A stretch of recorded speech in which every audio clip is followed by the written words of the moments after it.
Friends, welcome back. Welcome to my YouTube channel. Friends, ಇವತ್ತು ಬೆಳಗಿನ ತಿಂಡಿಗೆ ಇಡ್ಲಿ ಚಟ್ನಿ ಮಾಡಿದ್ದೀನಿ. ಸೊ ನಮ್ಮ ವೃದ್ಧಕ್ಕೆ ಇವತ್ತು ಇಡ್ಲಿ ಚಟ್ನಿ ಇಳಿಯಲ್ಲ. ಸೊ ಹಾಗಾಗಿ ಅವನಿಗೆ ಸೌತೆಕಾಯಿ, ಕ್ಯಾರೆಟು ಬರೀ ಈ ಥರದನ್ನು ತಿಂದು ಕತೆ ಕಳೀತಾ ಇದ್ದಾನೆ.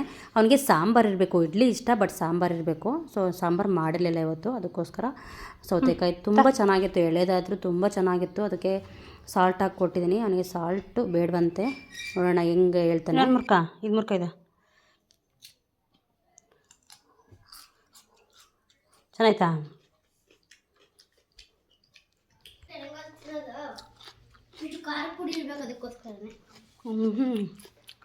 ಖಾರದ ಪುಡಿ ಬೇಕಂತ ಅವನಿಗೆ. ಸುಂದರ ಕೈ ಮಾಡ್ಕೊಂತೀಯ? ನಾ 2 ಪೀಸಿಗೆಲ್ಲ ಅದೆಲ್ಲ ಏನು ತಗೊಂಡಿರೋದು. ಉಪ್ಪಾಕಿ ಹಿಡಿತಾನೆ, ಸಾಕು ತಿನ್ನೋವು. ಇನ್ನೊಂದು ಈಗ ಬೇರೆದಿತ್ತಲ್ಲ, ಅದಕ್ಕೆ ಹಾಕ್ಕೊಡ್ತೀನಿ ನಾ ಸಂಜೆ ಮಧ್ಯಾಹ್ನಕ್ಕೆ. ಹೋಗೋ ತಿನ್ನೋವು. ಉಪ್ಪಿಲ್ಲ, ಸಕ್ಕರೆ ಇಲ್ಲ ಅಂದರೆ ಇದು ಖಾರದ ಪುಡಿ ಟೇಸ್ಟ್ ಇಲ್ವಾ? ಋತುಗೆ ಸ್ವಲ್ಪ ಅಲರ್ಜಿ ಆಗಿತ್ತು. ಅದಕ್ಕೆ ಸ್ವಲ್ಪ ಬೇವಿನ ಸೊಪ್ಪು ಮತ್ತು ಅರಿಶಿನ ಹಾಕಿ ಈ ಥರ ರುಬ್ಬಿಟ್ಟಿದ್ದೀನಿ. ಅದು ಕಾಂಗ್ರೆಸ್ ಗಿಡ ಅಂತಾರಲ್ಲ, ಅದರೊಳಗಡೆ ಆಟ ಆಡ್ಕೊಂಡು ಬಂದಿದ್ದ. ಸೊ ಹಾಗಾಗಿ ಸ್ವಲ್ಪ ಅಲರ್ಜಿ ಆಗಿತ್ತು. ಹಾಗೆ ನಮ್ಮವ್ರಿಗೆ 2 ಪಾರ್ಸಲ್ ಬಂದಿದೆ, ಚೀಲದಲ್ಲಿ ಒಂದು, ಹಾಗೆ ಬಾಕ್ಸಲ್ಲಿ ಒಂದು. ಬಟ್ ಏನು ಅಂತ ನಮಗೂ ಕೂಡ ಪ್ಲಾನಿಂಗ್ ಇರಲಿಲ್ಲ. ಅದು ಓಪನ್ ಮಾಡಿ ನೋಡೋಣ ಅಂತ ತೊಗೊಂಡು ಬರ್ತಾ ಇದ್ದಾರೆ. ಅವ್ರದ್ದು ನೇಮ್ ಕೂಡ ಮೆನ್ಷನ್ ಮಾಡಿದ್ದಾರೆ. ಅಂದರೆ ಕೊಟ್ಟು ಕಳಿಸಿರೋರು ಗೊತ್ತು, ಬಟ್ ಅದರೊಳಗಡೆ ಏನಿದೆ ಅಂತ ಗೊತ್ತಿಲ್ಲ. ಅವರು ಕೂಡ ಹೇಳಿರಲಿಲ್ಲ. ಹಾಗಾಗಿ ನಮಗೂ ಗೆಸ್ ಇರಲಿಲ್ಲ ಇದೇ ಥರ ಹಣ್ಣು ಬರುತ್ತೆ ಅಂತ. ಬಟ್ ಅದು ಬಾಕ್ಸನ್ನ ವೆಯ್ಟ್ ನೋಡಿದಾಗ ಗೊತ್ತಾಯಿತು ದಾಳಂಬ್ರೆ ಹಣ್ಣು ಅಂತ. ನಾನು ಆ್ಯಕ್ಚುಲಿ ಸೀಬೆಹಣ್ಣು ಅಂತ ಅಂದ್ಕೊಂಡಿದ್ದೆ. ನಮ್ಮ ಮನೆಯವ್ರಿಗೂ ಗೊತ್ತಿರೋರು ಫ್ರೆಂಡು, ಅವರು ಸೀಬೆಹಣ್ಣು ಹಾಕಿದ್ದಾರೆ, ಕೆಲವರು ದಾಳಂಬ್ರೆ ಹಣ್ಣು ಹಾಕಿದ್ದಾರೆ. ಇದು ಸೀಬೆಹಣ್ಣು, ಹಾಗೆ ಆಲೂಗೆಡ್ಡೆ ಕೊಟ್ಟು ಕಳಿಸಿದ್ರು. 2 ಕೂಡ ಬೆಳೆದಿದ್ರಂತೆ. ಸೊ ಹಾಗೆ ತುಂಬ ಚೆನ್ನಾಗಿತ್ತು. ಅಲ್ಲ ಅಪ್ಪನ ಹೆಸರು ಬರ್ದಿಲ್ವಾ? ಮೀಶೋ ಆರ್ಡರ್ ಮಾಡಿದಲ್ಲಪ್ಪ. ಮೀಶೋದಿಂದ ಮೀಶೋಣ್ಣಂಗೆ ಒಂದು ಪಾಸ್ತಾ ಕಳಿಸ್ಕೊಡ್ತಾರೆ. ಅವ್ರು ಆಲೂಗಡ್ಡೆ ಎಲ್ಲ ಬೆಳೀತಾರ?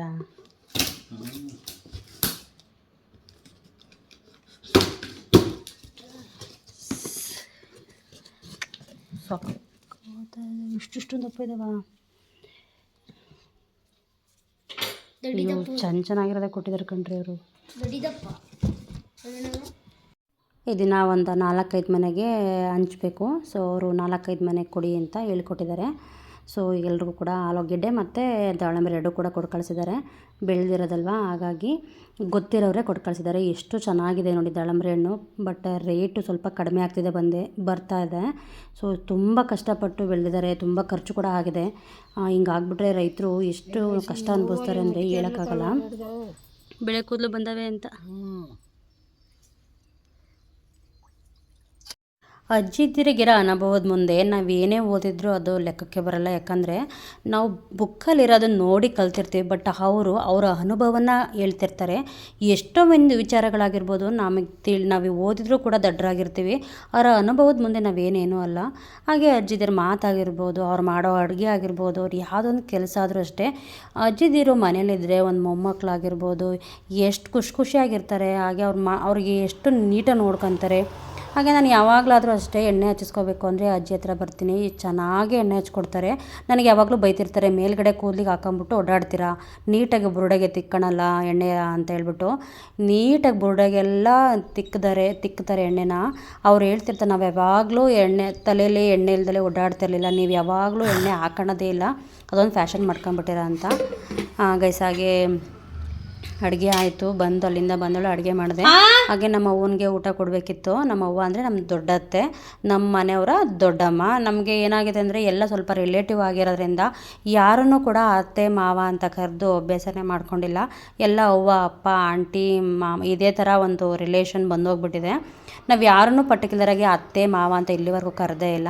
ಸೊ ಹಾಗಾಗಿ ಸ್ವಲ್ಪ ಹಳೇ ರಿಲೇಟಿವ್ಸು ನಾವೆಲ್ಲ. ಹಾಗಾಗಿ ಅದು ಹೊಸ್ತು ಅಂತ ಅನಿಸ್ಕೊಂಡಿಲ್ವಲ್ಲ, ಹಾಗಾಗಿ ಅದೇ ಥರ ಕರೆದ ಅಭ್ಯಾಸ. ಹಾಗೆ ನಮ್ಮ ಅವನಿಗೆ ಹುಳ್ಳಿಕಾಳು ಸಾರು ಮಾಡಿದ್ದೆ, ಬಿಸಿ ಮುದ್ದೆ ಮಾಡಿಕೊಂಡು ಊಟ ಕೊಟ್ಬರೋಣ ಅಂತ ಹೋಗ್ತಾಯಿದ್ದೀನಿ. ಹಾಗೆ ನಮ್ಮ ಋತುಂಗೆ ಊಟ ಕೊಡೋಣ ಅಂತ. ಅವನು ಸಾಂಬಾರು ಇದ್ದರೆ ಇಡ್ಲಿ ಎಲ್ಲ ಚೆನ್ನಾಗಿ ತಿಂತಾನೆ. ಸೊ ಚಟ್ನಿ ಎಲ್ಲ ಇಷ್ಟಪಡಲ್ಲ ಋತು. ಬೆಳಗ್ಗೆ ಚಟ್ನಿ ಮಾಡಿದ್ದೆ ಇಡ್ಲಿಗೆ, ಹಾಗಾಗಿ ಅವನು ಚಟ್ನಿ ತಿನ್ನಲಿಲ್ಲ. ಈಗ ನನಗೆ ಇಡ್ಲಿ ಸಾಂಬಾರು ಬೇಕು ಅಂತ ಅದಕ್ಕೆ ಹಾಕ್ಕೊಟ್ಟು ಕೂರಿಸಿದ್ದೀನಿ. ಹಾಗೆ ನಮ್ಮನೆಯವ್ರು ಇನ್ನೂ ಊಟಕ್ಕೆ ಬಂದಿಲ್ಲ. ಊಟ ನಾನು ಕೊಟ್ಬಿಟ್ಟು ಬರ್ತೀನಿ ನಮ್ಮ ದೊಡ್ಡವಂಗೆ. ಸೊ ಬಂದಮೇಲೆ ನೋಡೋಣ, ನಮ್ಮನೆಯವ್ರು ಊಟಕ್ಕೆ ಬರ್ತಾರೆ. ಗೈಸ್ ನಮ್ಮನೆಯವರು ಕೂಡ ಊಟಕ್ಕೆ ಬಂದರು. ನಮ್ಮನೆಯವ್ರಿಗೆ ಒಂದು ಹುಳ್ಳಿಕಾಳು ಸಾಂಬಾರು ಆಗಿರೋದ್ರಿಂದ ನಮ್ಮನೆಯವರು ಹುಳ್ಳಿಕಾಳು ಸಾಂಬಾರು ಹೆಚ್ಚಾಗಿ ತಿನ್ನಲ್ಲ. ಸೊ ನನಗೆ ಸೈಡ್ಸಿಗೆ ಏನಾದ್ರು ಬೇಕೇ ಬೇಕು ಅಂದರು. ಸೊ ಹಾಗಾಗಿ ಕ್ವಿಕ್ಕಾಗಿ ಜಲ್ದಿ ಹಾಕೋದು ಅಂತ ಅಂದರೆ ಆಲೂಗಡ್ಡೆ ಬಜ್ಜಿ. ಸೊ ಬೇರೆ ಬಜ್ಜಿಗಳೆಲ್ಲ ಈರುಳ್ಳಿ ಎಲ್ಲ ಹೆಚ್ಕೊಂಡು ಕೂರೋ ಹೊತ್ತಿಗೆ ಲೇಟಾಗಿ ಹೋಗ್ಬಿಡುತ್ತೆ. ಹಾಗಾಗಿ ಆಲೂಗಡ್ಡೆ ಚೆನ್ನಾಗಿತ್ತು. ಮೊನ್ನೆ ಯಾರೋ ನಮ್ಮ ಮನೆಯವ್ರ ಫ್ರೆಂಡ್ ಕೊಟ್ಟು ಕಳಿಸಿದ್ರಲ್ಲ, ತುಂಬ ಚೆನ್ನಾಗಿತ್ತು, ಗುಂಡು ಗುಂಡುಗಳೇ ಚೆನ್ನಾಗಿತ್ತು. ಸೊ ಹಾಗಾಗಿ ಅದನ್ನೇ ಹೆಚ್ಚಿಬಿಟ್ಟು ಇವತ್ತು ಆಲೂಗಡ್ಡೆ ಬಜ್ಜಿ ಮಾಡ್ತಾ ಇದ್ದೀನಿ. ಸೊ ವೆದರ್ ಕೂಡ ಮಳೆ ಇದೆಯಲ್ಲ, ಮಳೆ ಬರ್ತಾ ಇದೆಯಲ್ಲ, ಹಂಗಾಗಿ ಸ್ವಲ್ಪ ಚಳಿಗೆ ಚೆನ್ನಾಗಿರುತ್ತೆ ಅಂತ.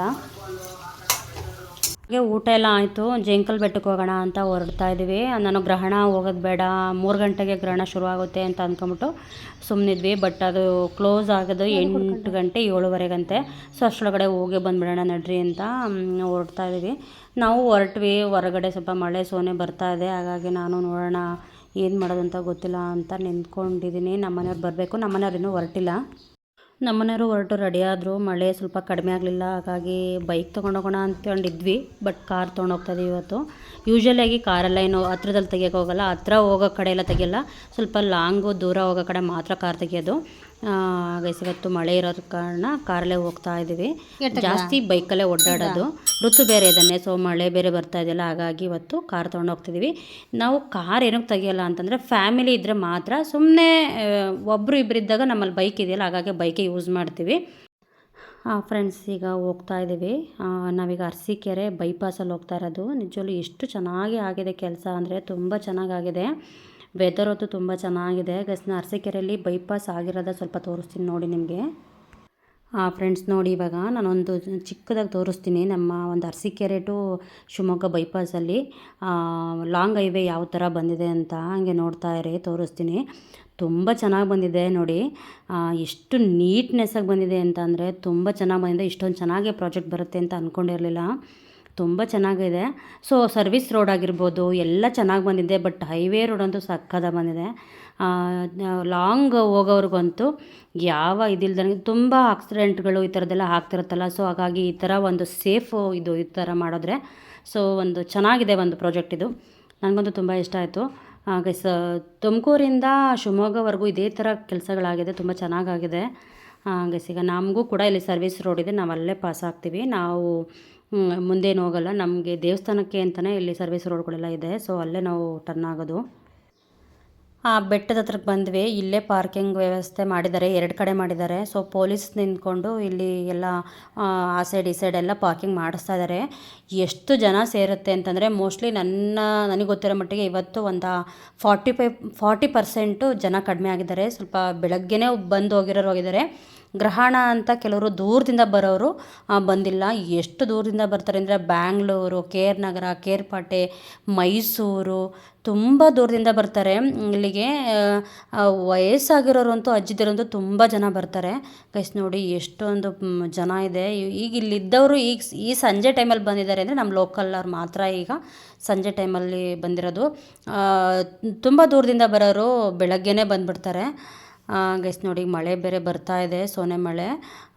ಪೊಲೀಸ್ ಇಲ್ಲ ಅಂತಂದರೆ ಕಂಟ್ರೋಲ್ ಮಾಡೋಕ್ಕಾಗಲ್ಲ. ಅದರಲ್ಲೂ ಎಸ್ಪೆಷಲಿ ಹುಣ್ಣಿಮೆ ದಿವಸವಂತೂ ತುಂಬ ಜನ ಬರ್ತಾರೆ, ತುಂಬ ವೆಹಿಕಲ್ಸು. ಒಂಥರ ಅಂದರೆ ಹುಣ್ಣಿಮೆ ಪ್ರತಿ ವರ್ಷ ಜಾತ್ರೆ ಅನ್ನೋದಕ್ಕಿಂತ ಪ್ರತಿ ತಿಂಗಳು ಜಾತ್ರೆ ಅಂತ ಹೇಳ್ಬೋದು. ಅಷ್ಟು ಜನ ಸೇರುತ್ತೆ. ಅವರ ಭಕ್ತಿಗೆ, ಅವರ ಒಂದು ಇದಕ್ಕೆ ಸಾಟಿನೇ ಇಲ್ಲ. ಯಾಕಂದರೆ ಇಷ್ಟು ಜನನ ಎಷ್ಟು ದೂರದಿಂದ ಬರಮಾಡ್ಕೊತಿದ್ದಾರೆ ಅಂತಂದರೆ ಅವ್ರ ದೃಷ್ಟಿ ಏನು, ಅವರು ಒಂದು ಮಹಿಮೆ ಏನು ಅಂತ ನಾವು ಈ ಜನ ನೋಡೇ ತಿಳ್ಕೊಬೋದು. ಹಾಗೆ ಮಳೆ ಬೇರೆ ಬರ್ತಾ ಇರೋದ್ರಿಂದ ಎಲ್ಲ ಅವ್ರವ್ರ ಲಗೇಜ್ ಅಂದರೆ ಅಂಗಡಿಗಳು ಹಾಕಿರ್ತಾರಲ್ಲ ಅವರೆಲ್ಲ ಪ್ಯಾಕ್ ಮಾಡ್ಕೊತಿದ್ರು. ಬಟ್ ಈ ಥರ ಮಳೆ ಬರೋದ್ರಿಂದ ಡೇ ಟೈಮಲ್ಲಿ ವ್ಯಾಪಾರಸ್ಥರಿಗೆ ಸ್ವಲ್ಪ ನಷ್ಟ ಆಗುತ್ತೆ. ಯಾಕಂದರೆ ಅವರು ವ್ಯಾಪಾರ ಮಾಡೋದಕ್ಕೆ ಆಗಲ್ಲ. ಸೊ ಅಷ್ಟೇ. ಬಟ್ ಮಳೆ ಬರಬಾರ್ದು ಅಂತ ಹೇಳ್ತಾ ಇಲ್ಲ, ವ್ಯಾಪಾರಸ್ಥರಿಗೆ ಸ್ವಲ್ಪ ನಷ್ಟ ಆಗುತ್ತೆ ಅಂತ ಹೇಳ್ತಿದ್ದೀನಿ ಅಷ್ಟೇ. ಹಾಗೆ ನಮ್ಮ ಸೈಡಲ್ಲಿ ಅರಸೀಕೆರೆ ಬಸ್ ಸ್ಟ್ಯಾಂಡಿಂದ ಬೆಟ್ಟಕ್ಕೆ ಅಂತಲೇ ಜೇಂಕಲ್ ಬೆಟ್ಟಕ್ಕೆ ಅಂತ ವಿಶೇಷವಾಗಿ ಬಸ್ಗಳನ್ನ ಬಿಟ್ಟಿರ್ತಾರೆ. ಪ್ರತಿ ಹುಣ್ಣಿಮೆ ಬಿಟ್ಟಿರ್ತಾರೆ.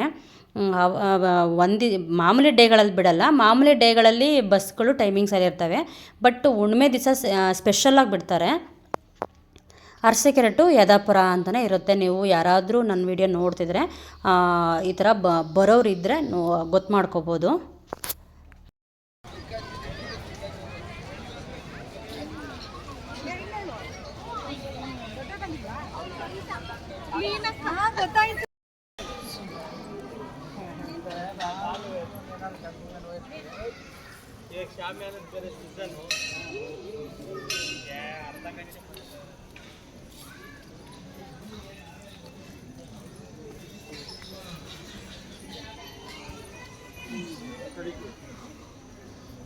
ಹಾಗೆ ಬೆಟ್ಟದ ಮೇಲೆ ಬರೋಕ್ಕಾಗಲ್ಲ ಅನ್ನೋರು ಈ ಥರ ಪಾದಕ್ಕೆ ಕೆಳಗಡೆ ಕರ್ಪೂರ ಹಚ್ಚಿ ಪೂಜೆ ಮಾಡ್ಕೊಂಡು ಹೋಗ್ತಾರೆ. ಕೆಲವರು ವಯಸ್ಸಾಗಿರೋರು ಇರ್ತಾರೆ, ಕೆಲವರು ಅರ್ಜೆಂಟಲ್ಲಿರ್ತಾರೆ, ಕೆಲವರು ಕೆಳಗಡೆ ದೇವಸ್ಥಾನಕ್ಕೆ ಪೂಜೆ ಮಾಡಿಸಿ ಇಲ್ಲಿ ಪಾದಕ್ಕೆ ಕರ್ಪೂರ ಹಚ್ಚಿ ಹೋಗೋರು ಇರ್ತಾರೆ. ಗೈಸ್ ನೋಡಿ, ನಾವು ಬೆಟ್ಟದ ಮೇಲೆ ನಿಂತ್ಕೊಂಡ್ರೆ ಈ ಥರ ಕೆಳಗಡೆ ವ್ಯೂಸ್ ಈ ಥರ ಕಾಣುತ್ತೆ. ಇನ್ನೂ ನಾನು ಹೈಟ್ ಹೋಗಿಲ್ಲ, ಒಂದು ಅರ್ಧ ಭಾಗ ಹೋಗಿದ್ದೀನಿ ಅಷ್ಟೇ, ಅಷ್ಟಕ್ಕೆ ಎಷ್ಟು ಕಾಣುತ್ತೆ. ಗಸ್ ಇಡೀ ಸರೌಂಡ್ ನಮ್ಮ ನರಸೀಕೆರೆ ತಾಲೂಕಲ್ಲಿರೋ ಅಂಥ ಸುತ್ತಮುತ್ತ ಹತ್ರದಲ್ಲಿರೋ ಅಂಥದ್ದೆಲ್ಲದೂ ಕೂಡ ಕವರ್ ಆಗುತ್ತೆ ಇಲ್ಲಿ.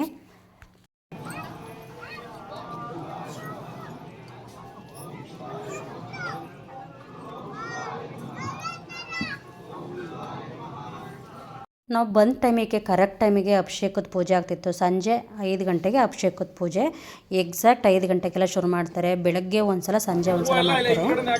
ನಮಗೂ ಕೂಡ ದರ್ಶನ ಆಯಿತು ಚೆನ್ನಾಗಿ.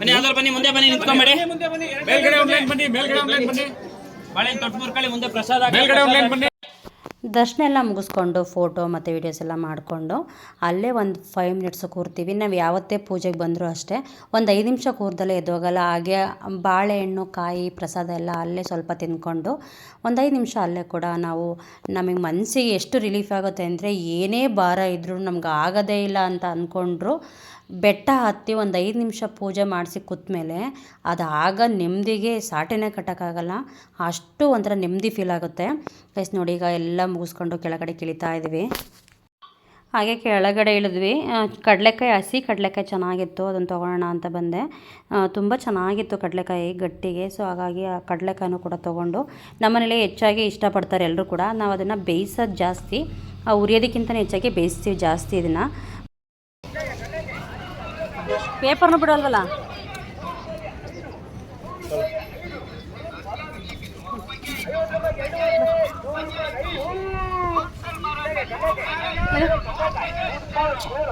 ಚೆನ್ನಾಯ್ತಾ? ಚೆನ್ನಾಗಿ ಕಡಿಮೆನಾ ಜಾಸ್ತಿನಾ ಇವತ್ತು ಸತಿ? ಈ ವರ್ಷನ ಈ ಸಲನೇ ಕಡಿಮೆ ಇವತ್ತೇನಾ?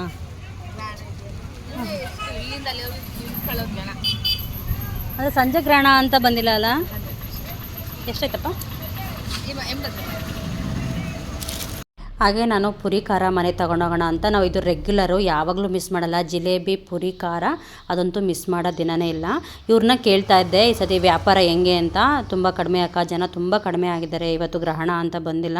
ಅದರಲ್ಲೂ ಸಂಜೆ ಟೈಮ್ ತುಂಬ ಬರ್ತಾರೆ, ಇವತ್ತು ಬಂದಿಲ್ಲ ಗ್ರಹಣ ಅನ್ನೋದಕ್ಕೋಸ್ಕರ ಅಂದರು. ಹಾಗೆ ಇದು ಏನು ರೋಡ್ ನೋಡ್ತಿದ್ದೀರಾ, ಇದೆಲ್ಲ ಫುಲ್ಲು ಕಾರು, ಬೈಕಿಂದ ತುಂಬಿರುತ್ತೆ. ಹಾಗೆ ನಮ್ಮ ವ್ಯಾಪಾರಸ್ಥರಿಂದ ತುಂಬಿರುತ್ತೆ. ಇವತ್ತು ಖಾಲಿ ಇದೆ. ಬಟ್ ಗ್ರಹಣ ಅನ್ನೋದು ಒಂದೇ ಕಾರಣ, ಬೇರೆ ಏನೂ ಕಾರಣ ಇಲ್ಲ. ಸಂಜೆ ಮೇಲೆ ಗ್ರಹಣ ಅಂತ ಬಂದಿಲ್ಲ. ಆದಷ್ಟು ಅಫಿಷಿಯಲ್ಗಳು, ಬೇರೆ ಕೆಲವರು ರೈತರಾಗಿರ್ಬೋದು, ಕೆಲಸ ಆಗಲೆಲ್ಲ ಮಾಡಿ ಸಂಜೆ 5 ಗಂಟೆಗೆ ಅಭಿಷೇಕದ ಪೂಜೆ ಆಗುತ್ತಲ್ಲ, ಆವಾಗ ಕರೆಕ್ಟ್ ಟೈಮಿಗೆ ಬಂದುಬಿಡ್ತಾರೆ. ಸೊ ಇವತ್ತು ಗ್ರಹಣ ಅಂತ ಬಂದಿಲ್ಲ. ಅಂದರೆ ಸಂಜೆ 7ವರೆಗೆಲ್ಲ ಕ್ಲೋಸ್ ಮಾಡ್ತಾರಲ್ಲ, ಹಾಗಾಗಿ ನೋಡಿ ಇದೆಷ್ಟು ಖಾಲಿ ಇದೆ ಇವತ್ತು ಅಂತಂದರೆ. ನಿಜವಾಗ್ಲೂ ಇವತ್ತು ನಾವು ಬೆಟ್ಟಕ್ಕೆ ಬಂದಿದ್ದೀವ ಅಂತ ಅನ್ನಿಸ್ತಾ ಇದೆ. ಹಾಗೆ ನಮ್ಮವರು ಕೂಡ ಗಾಡಿ ತೊಗೊಂಡು ಬಂದರು. ಈಗ ಹೋಗ್ತಾ ಇದ್ದೀವಿ ಮನೆಗೆ. ನಾವು ಬೆಟ್ಟದಿಂದ ಮನೆಗೆ ಬಂದಮೇಲೆ ಮೊದಲು ಕೆಲಸ ನಾವು ಪುರಿ ಖಾರ ತಿನ್ನೋದು. ಬೇರೆ ಏನೂ ಕೆಲಸ ಮಾಡಲ್ಲ. ಫಸ್ಟು ಪುರಿ ಖಾರ, ಕಾಫಿ. ಸಂಜೆ ಬೇರೆ ಆಗಿತ್ತಲ್ಲ, ಸೊ ಹಾಗಾಗಿ ಕಾಫಿ, ಪುರಿ ಖಾರ ತಿಂದು ಬೇರೆ ಕೆಲಸ. ಎಷ್ಟು ರುಚಿಯಾಗಿರುತ್ತೆ ಪುರಿ ಖಾರ ಅಂದರೆ, ನಾವು ಅದೇ ಅಂಗಡಿಗಳಲ್ಲಿ ಹೋಗಿ ತಗೊಂಡು ಬಂದರೆ ಆ ಟೇಸ್ಟೇ ಇರೋಲ್ಲ. ಬಟ್ ಬೆಟ್ಟ ಆಗಲಿ ಇಲ್ಲಿ ಅಂತಾರೆ, ಯಾವುದೇ ದೇವಸ್ಥಾನಗಳೆಲ್ಲ ತಗೊಳ್ಳಿ, ಬಟ್ ದೇವಸ್ಥಾನಗಳಲ್ಲಿ ತಗೊಂಡ್ರೆ ಅದೇ ಒಂಥರ ಡಿಫ್ರೆಂಟ್ ಟೇಸ್ಟ್ ಇರುತ್ತೆ. ಏನು ಅಂತ ನನಗೆ ಗೊತ್ತಿಲ್ಲ. ಬಟ್ ನಾವು ಕೂಡ ತೊಗೊಂಡು ಬಂದ್ವಿ. ಈಗ ಅಡುಗೆ ಕೂಡ ಆಯಿತು. ಸ್ವಲ್ಪ ಬಜ್ಜಿ ಮಧ್ಯಾಹ್ನ ಮಾಡಿದ್ನಲ್ಲ, ಅದೇ ಹಿಟ್ಟು ಕೂಡ ಇಟ್ಟಿದ್ದೆ, ಅದನ್ನೇ ಕೂಡ ಇವಾಗಲೂ ಕೂಡ ಮಾಡಿಕೊಟ್ಟೆ. ಓಕೆ ಗೈಸ್, ಈ ವಿಡಿಯೋನಲ್ಲಿಗೆ ಎಂಡ್ ಮಾಡ್ತೀನಿ. ತುಂಬ ಲೆಂತ್ ಆಗಿಬಿಡುತ್ತೆ, ಜಾಸ್ತಿ ಲೆಂತ್ ನನಗೆ ಅಪ್ಲೋಡ್ ಮಾಡೋದಕ್ಕೆ ತುಂಬ ಕಷ್ಟ ಆಗುತ್ತೆ. 2 ದಿವಸ ಬೇಕಾಗುತ್ತೆ. ನಾನು ಈ ವಿಡಿಯೋ ಅಪ್ಲೋಡ್ ಮಾಡೋದಕ್ಕೂ ಕೂಡ ನಾನು ತೋಟದ ಹತ್ರಕ್ಕೆ ಹೋಗಿ ಅಲ್ಲಿ ಇದ್ದು ಅಪ್ಲೋಡ್ ಮಾಡ್ಕೊಂಡು ಬರಬೇಕು. ಎಡಿಟ್ ಮನೇಲೇ ಮಾಡ್ಕೊಂಡು ತೋಟಕ್ಕೆ ಹೋಗಿ ಅಲ್ಲೇ ಅಪ್ಲೋಡ್ ಮಾಡ್ತೀನಿ. ಬಜ್ಜಿ ಇಟ್ಟಿತ್ತಲ್ಲ, ಬಜ್ಜಿ ಎಲ್ಲ ಹಾಕಾಯಿತು. ಓಕೆ, ಯಾರಿಗೆಲ್ಲ ಈ ವಿಡಿಯೋ ಇಷ್ಟ ಆಯಿತು ಪ್ಲೀಸ್ ಲೈಕ್ ಮಾಡಿ, ಶೇರ್ ಮಾಡಿ, ಕಮೆಂಟ್ ಮಾಡಿ, ಹಾಗೆ ಸಬ್ಸ್ಕ್ರೈಬ್ ಆಗೋದು ಮರಿಬೇಡಿ. Thank you, bye, good night.